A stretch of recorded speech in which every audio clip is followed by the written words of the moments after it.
The US dollar represents the fiat monetary system, so gold is kind of the competitor or the old money, or sometimes it's called the real money. So what's the relationship between gold and interest rates? How is that the one affecting the other? Gold is probably the most popular instrument in the world. Many traders trade it. So the basic relation that they see on the charts is the negative correlation with the US dollar. Sometimes we hear about how gold is used as a hedge. How does that work exactly? Governments, central banks, everybody wants to have gold in that balance. So I would say that's a pretty good hedge against politics. But you never know, will it become the good hedge in these years? What are three main tips that you would give to a trader to help navigate, especially when we have volatile periods?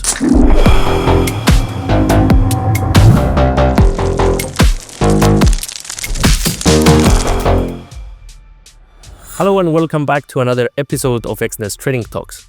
Last week, we discussed the market reaction to crude oil shifts, volatility and open interest, and commitment of traders report. Now, this week, we are going to discuss about gold and interest rates. What's the connection, its role as a hedge, and some tips for volatile periods.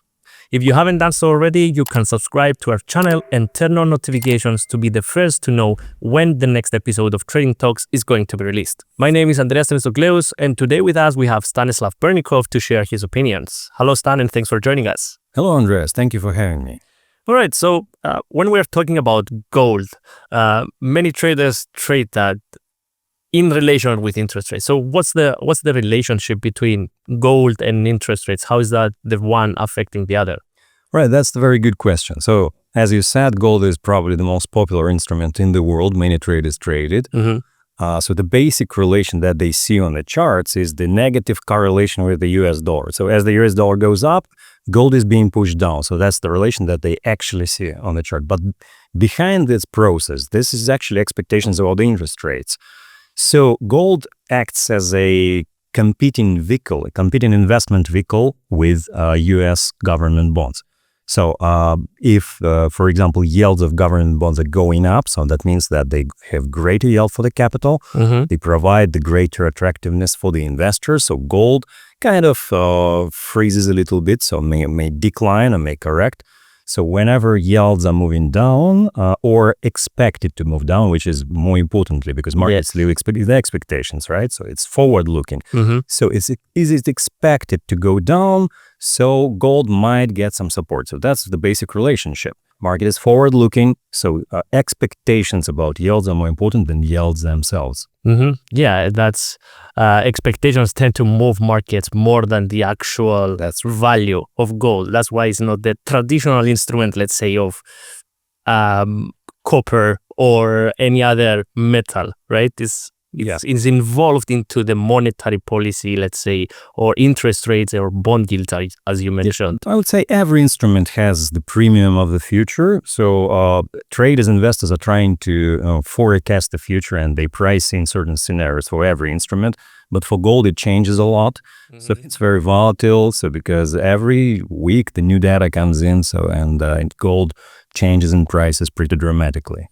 Yeah, and as it's affected by the US dollar, right? So it's also affected by other piece of data like inflation or US labor market, let's say. It actually has deeper roots than that because the US dollar represents the fiat monetary system. So gold is kind of the competitor or the old money, or sometimes it's called the real money in relation to fiat monetary system, which is represented by the US dollar.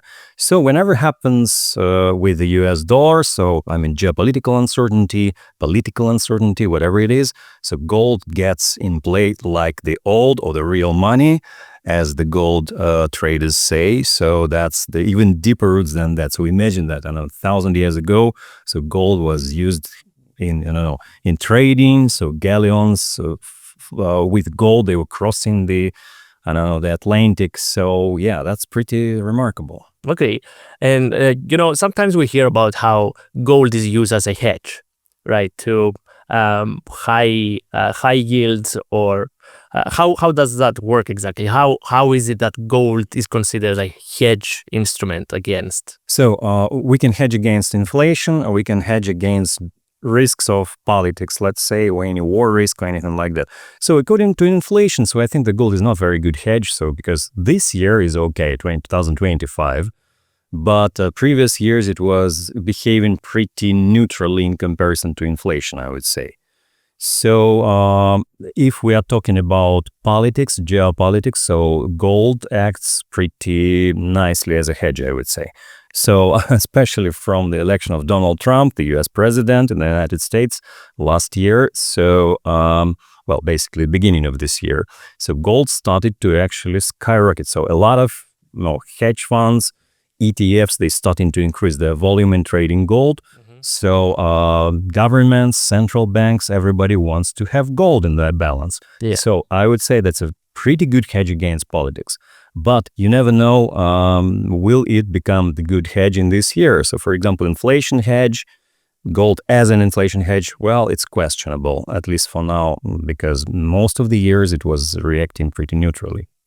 Yes, and quite recently we had the new all-time high on gold, so yes, we're going to be checking later that on the charts. But before that, what are three main tips that you could give to a trader to help navigate especially when we have volatile periods? What's your three main tips? So yeah, there are correlation tips that you may use. For example, if you see that expectations for interest rates are going up, for example, dollar is gaining strength, expectations are going up. For example, higher CPI or higher NFP number is published and you see that dollar is gearing, so that might push down gold. So that's the first tip, the practical trading tip.